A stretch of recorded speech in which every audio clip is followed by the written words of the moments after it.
Dieu est amour, il ne se livre qu'à l'amour.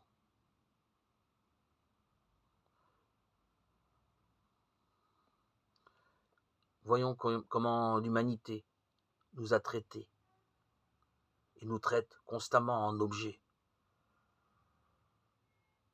Regardons, l'homme n'est pas un objet, il est un sujet au sens de dignité, un sujet au sens qu'il est la source, qu'il peut être la source et l'origine d'un monde nouveau.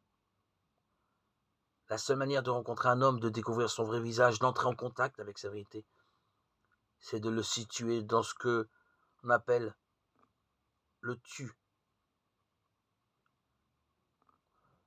On distingue le monde du tu et le monde en il. Le monde en il, c'est le monde des objets, c'est le monde mécanique, c'est le monde de l'extériorité. C'est le monde où l'on parle d'un homme en disant « celui-là ».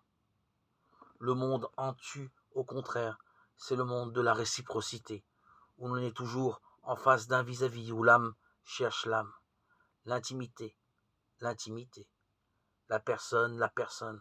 Ce monde en tu qui s'exprime dans la vieille formule hindoue du mariage où le fiancé disait à sa fiancée « tu es moi ». Je ne suis plus moi désormais, c'est toi qui es moi.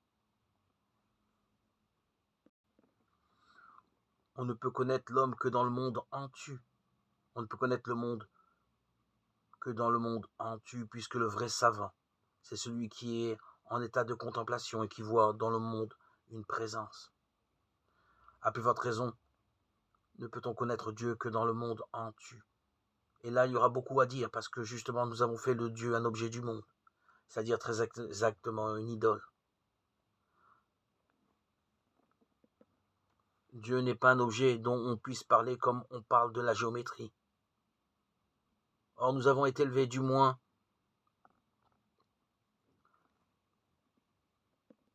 certaines personnes dont l'enseignement était une espèce de livret de géométrie où on apprenait qu'est-ce que Dieu, Dieu est ceci, qu'est-ce que Jésus-Christ, Jésus-Christ est ceci, qu'est-ce que la grâce, etc., etc.